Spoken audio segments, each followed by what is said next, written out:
नमस्कार प्यारे साथियों, धौलपुर ऑनलाइन स्टडी क्लासेस के यूट्यूब चैनल पर आप सभी का हार्दिक स्वागत है। मैं रविंद्र शर्मा आपके सामने लेकर आया हूं विज्ञान की कक्षाएं।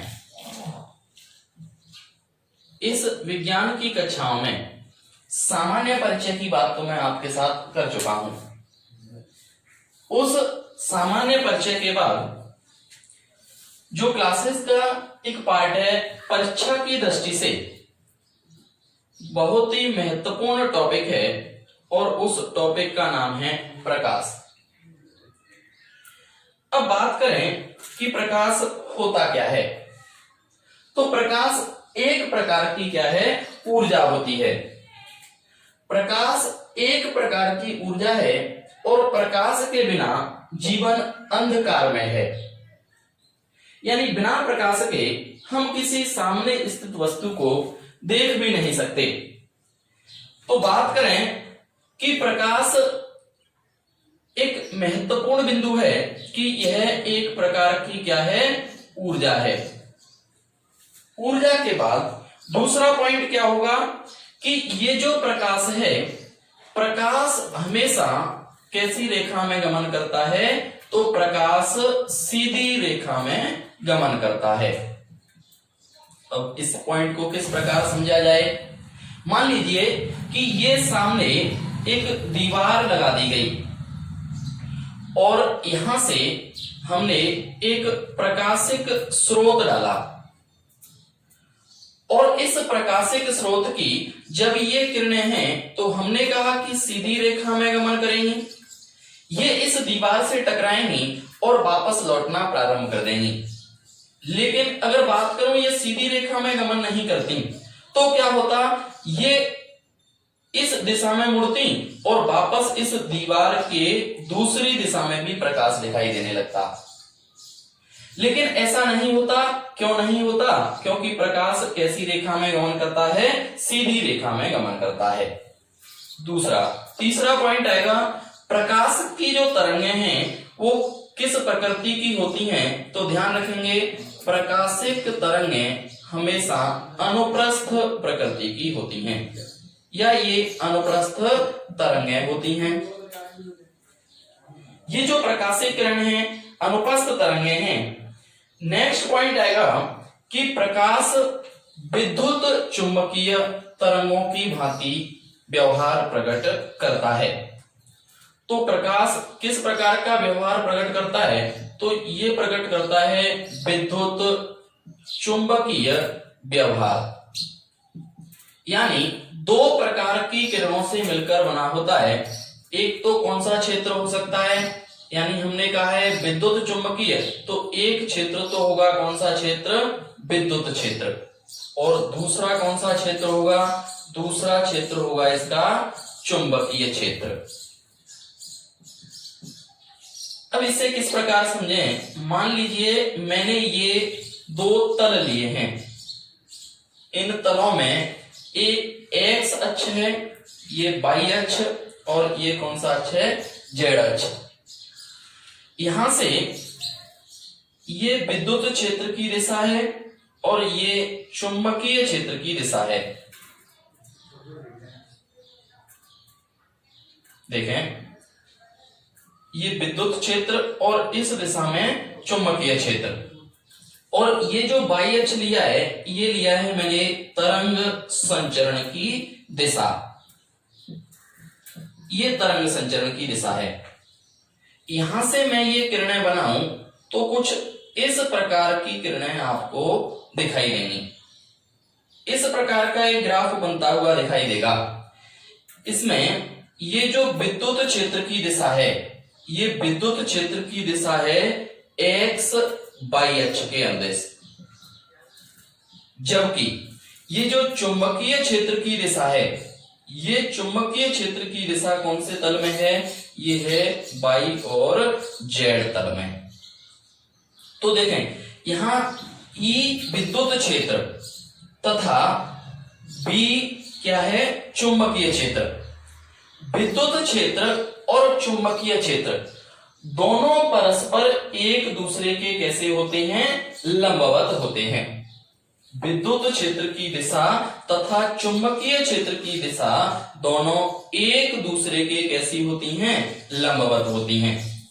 इसलिए कहा जाता है कि ये जो विद्युत क्षेत्र है, विद्युत क्षेत्र हमेशा कैसा होता है, एक सदिश क्षेत्र होता है। विद्युत क्षेत्र कैसा क्षेत्र होता है, सदिश क्षेत्र होता है। और इस विद्युत क्षेत्र के कारण ही हमें वस्तु दिखाई देती है। परीक्षा में प्रश्न पूछा जाए कौन से क्षेत्र के कारण वस्तु दिखाई देती है, तो विद्युत क्षेत्र के कारण वस्तु दिखाई देती है। चुंबकीय क्षेत्र के कारण, जो मैंने यहाँ बी को प्रकट किया है, बी से जिसे प्रदर्शित किया है वो है चुंबकीय क्षेत्र। इस चुंबकीय क्षेत्र के कारण वस्तु दिखाई नहीं देती। वस्तु केवल और केवल कौन से क्षेत्र के कारण दिखाई देती है, विद्युत क्षेत्र के कारण।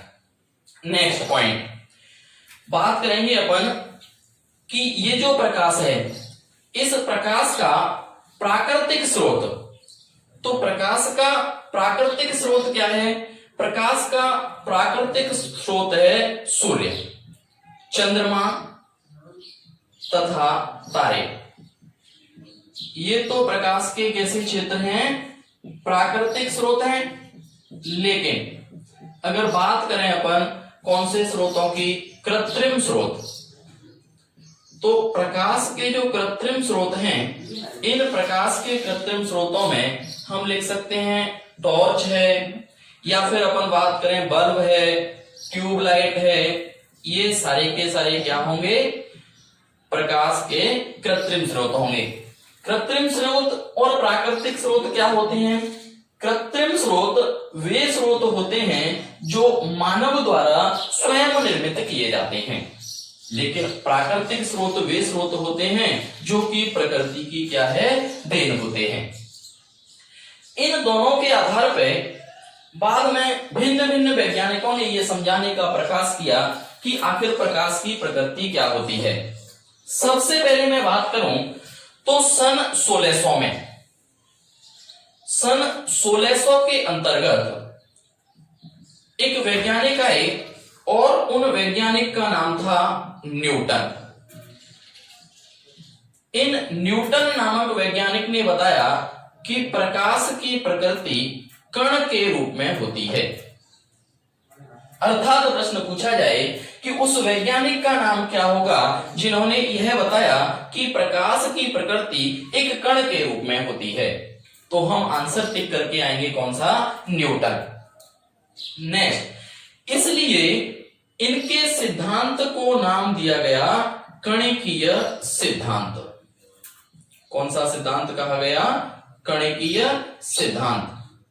ध्यान रखें, सन कब 1600 के अंतर्गत न्यूटन नामक वैज्ञानिकों ने प्रकाश को क्या कहा, कण कहा, और इसी के आधार पर प्रतिपादन किया गया किसका, कणिकीय सिद्धांत का।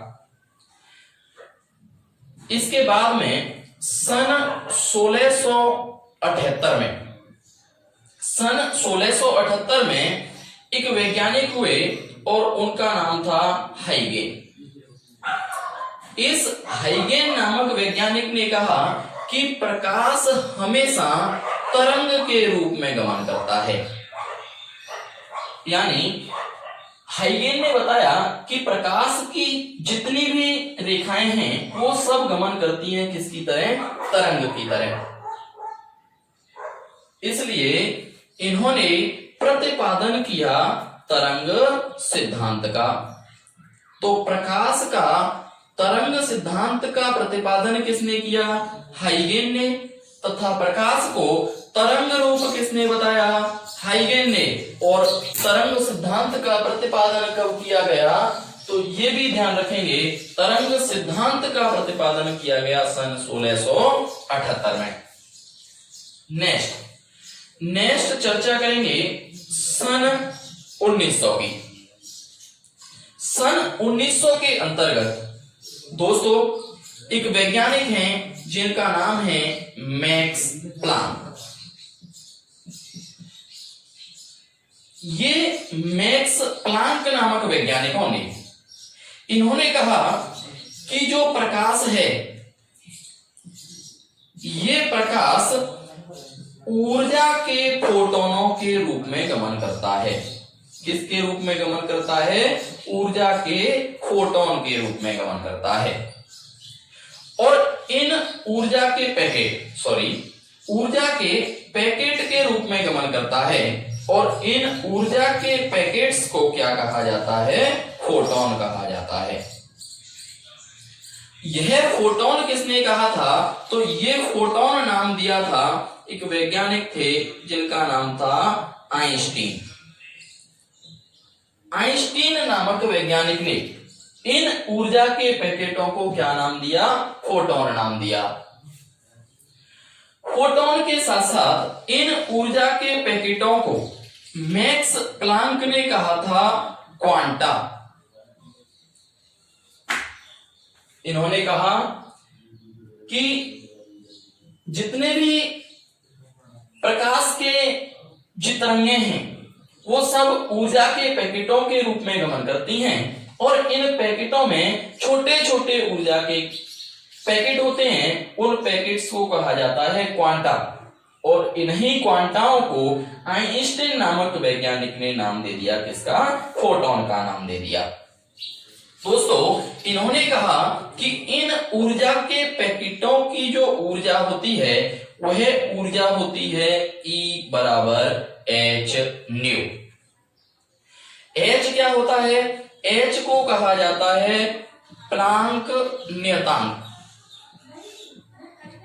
तथा ये जो न्यू है इस न्यू को कहा जाता है आवृत्ति। देखें, ये प्लांक नियतांक का मान यहाँ पे क्या है? नियत है। परंतु हम जानते हैं कि जो न्यू बराबर होता है ये न्यू होता है c अपॉन लैम्डा के। यहां c प्रकाश का क्या है? वेग, तथा लैम्डा क्या है? प्रकाश की तरंग दैर्घ्य। यहां से एक प्रश्न पूछा जाता है, एक तो ऊर्जा का प्रश्न और दूसरा प्रश्न पूछा जाता है तरंग दैर्घ्य का। देखें ध्यान से, यहां तक हमने चर्चा की कि E बराबर h न्यू, और h होता है प्लांक नियतांक, न्यू होती है आवृत्ति, और न्यू बराबर होता है प्रकाश का वेग बटे तरंग दैर्घ्य। देखें, मैंने कहा कि न्यू बराबर c अपॉन क्या है? लैम्डा। जबकि मैंने कहा था कि E बराबर होता है h न्यू, तो मैं यहां रखूंगा E बराबर h c बाई लैम्डा। अब देखें, h यहां पे कांस्टेंट है, c प्रकाश का वेग 3 इंटू 10 की घात 8 मीटर पर सेकेंड, ये दोनों कांस्टेंट है। तो वेरिएबल क्या है? एक तो ऊर्जा का मान और दूसरा तरंग दैर्घ्य का मान। तो मैं यहां लिख सकता हूं, इन दोनों कांस्टेंट को जब मैं सॉल्व करूंगा, आप लोगों के लिए इस चीज को मैं और इजी कर देता हूं कि ये जो एनर्जी का मान होगा, इस एनर्जी का मान अपन डायरेक्ट निकाल सकेंगे। हम रखेंगे hc की जगह 12400 अपॉन लैम्डा इन एंगस्ट्रम, यानी तरंग दैर्घ्य का मान मैं यहां पर एंगस्ट्रम में रख दूं तो डायरेक्ट ऊर्जा का मान जो प्राप्त होगा वो ऊर्जा का मान मुझे प्राप्त होगा इलेक्ट्रॉन वोल्ट में। यहां से दो चीजें प्रारंभ होती हैं कि यदि मैं ऊर्जा का मान बढ़ा दूं तो तरंग दैर्घ्य का मान कम हो जाएगा, तथा अगर मैं तरंग दैर्घ्य का मान बढ़ा दूं तो ऊर्जा का मान क्या हो जाएगा? कम हो जाएगा। ये दोनों प्रक्रियाएं एक दूसरे के क्या होती हैं? विपरीत प्रक्रिया होती हैं। देखें, एक प्रश्न लिखता हूं मैं और उस प्रश्न को सॉल्व करने के बाद हम आगे की चर्चा करेंगे। एक प्रश्न है और वह प्रश्न क्या है? प्रश्न है, यदि 4000 एंगस्ट्रॉम की तरंग दैर्घ्य 4000 एंगस्ट्रॉम की तरंगदैर्ध्य का प्रकाश गिराया जाए तो ऊर्जा का मान क्या होगा। दोस्तों देखें, यहां पर लैम्डा का मान आप लोगों को दे रखा है कितना, 4000 एंगस्ट्रॉम। दोस्तों ये जो एनर्जी है मैंने बताया है, एनर्जी बराबर होती है 12400 अपॉन लैम्डा इन एंगस्ट्रॉम। देखें ई का मान है निकालना है, लैम्डा का मान दे रखा है तो डायरेक्ट सॉल्व करेंगे। ई बराबर 12400 अपॉन 4000। देखें इन दो जीरो से ये दोनों जीरो कैंसिल हो जाएंगी, एक जीरो के बाद यहाँ पॉइंट लग जाएगा तो ये होगा 12.4/4। तो यहां से ये निकल के आएगा 3.1 इलेक्ट्रॉन वोल्ट। ये चर्चा हुई किसकी, मैक्स प्लांक के क्वांटम सिद्धांत की, जिस क्वांटम से जो ऊर्जा स्थानांतरित हुई थी उस ऊर्जा को मैंने प्रदर्शित किया था किससे, ई से, और उससे मैक्स प्लांक का नियतांक और उससे आवृत्ति। इस आवृत्ति की जगह मैंने रख दिया सी अपॉन लैम्डा। यहां से सॉल्व करके डायरेक्ट एक फॉर्मूला निकाल दिया कि 12400 ऑन लैम्डा किसमें निकाल देंगे, एंगस्ट्रॉम में। नेक्स्ट चर्चा करें तो अभी तक ये निश्चित नहीं हुआ कि प्रकाश की प्रकृति क्या है। तब एक वैज्ञानिक आए भौतिकी के जिनका नाम था डी ब्रोगली। इस डी ब्रोगली ने कहा कि प्रकाश की प्रकृति हमेशा द्वैत प्रकृति की होती है। द्वैत प्रकृति का मतलब क्या है, द्वैत प्रकृति का मतलब है यहां पर कि प्रकाश कण के रूप में भी गमन करता है और प्रकाश किसके रूप में भी गमन करता है, तरंग के रूप में भी गमन करता है। तो पेपर में प्रश्न पूछा जाए कि आधुनिक रूप से प्रकाश की प्रकृति क्या होगी, तो ध्यान रखें प्रकाश की प्रकृति कैसी प्रकृति है, द्वैत प्रकृति। और इसे ही इंपोर्टेंट लगा लें परीक्षा की दृष्टि से, प्रकाश की प्रकृति किस प्रकार की होती है, द्वैत प्रकृति की होती है। नेक्स्ट बात करें तो मैं बता दूं आपको कि जो प्रकाश है, सूर्य का जो प्रकाश है, इस सूर्य के प्रकाश को पृथ्वी तक आने में, सूर्य के प्रकाश को पृथ्वी तक आने में समय लगता है दोस्तों 8 मिनट 16 सेकंड का। कितना समय लगता है, 8 मिनट 16 सेकंड का समय सूर्य के प्रकाश को पृथ्वी तक आने में लगता है। अब पूछा जाता है कि प्रकाश का वेग क्या होता है, तो ध्यान रखें प्रकाश का वेग, और प्रकाश का वेग है 3 × 10⁸ मीटर प्रति सेकंड।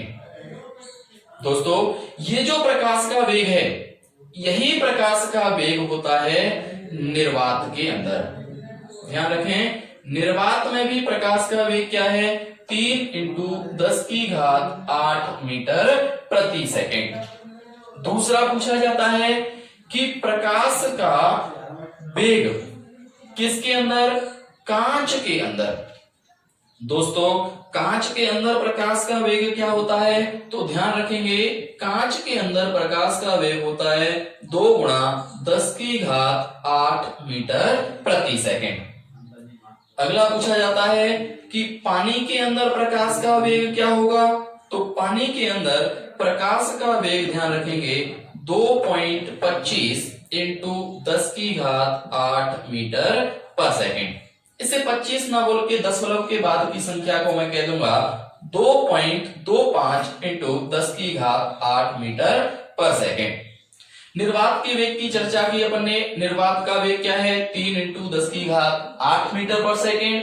कांच का वेग क्या है 2 इंटू 10⁸ मीटर पर सेकेंड। पानी में प्रकाश का वेग क्या है 2.25 इंटू 10⁸ मीटर पर सेकेंड। दोस्तों यहां के बाद मैं बात कर लूं कि जो प्रकाश का सर्वाधिक वेग होता है, प्रकाश का सर्वाधिक वेग, प्रकाश का सर्वाधिक वेग होता है निर्वात के अंदर। प्रकाश का सर्वाधिक वेग किसके अंदर होता है निर्वात के अंदर। और इसी निर्वात में मैं बात करूं किसकी ध्वनि के वेग की, तो ध्वनि का वेग जो होगा वो निर्वात के अंदर होता है दोस्तों कितना 0 के बराबर। प्रकाश का सर्वाधिक वेग निर्वात में और इसी निर्वात के अंदर ध्वनि का वेग कितना होता है 0 के बराबर होता है। नेक्स्ट जो परीक्षा की दृष्टि से बड़ा इंपॉर्टेंट प्रश्न है, पेपर में पूछा जाता है कि आंखों में सबसे कम जो संवेदनशील होती हैं, आंखें सबसे कम संवेदनशील कौन से रंग के लिए होती हैं, तो सबसे कम संवेदनशील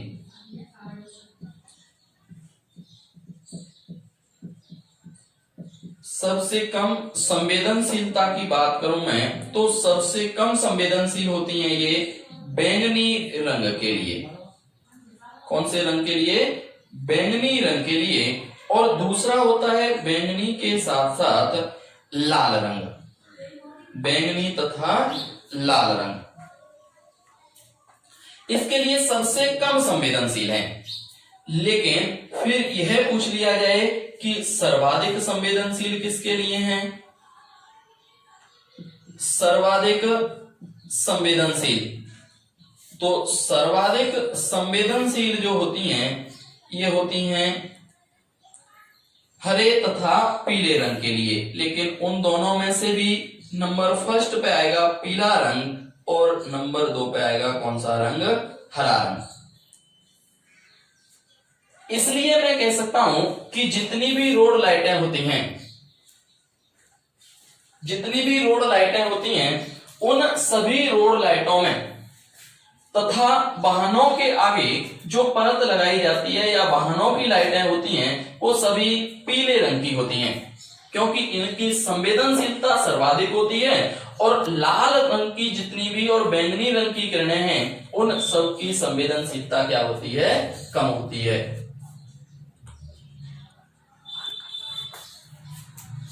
थैंक यू।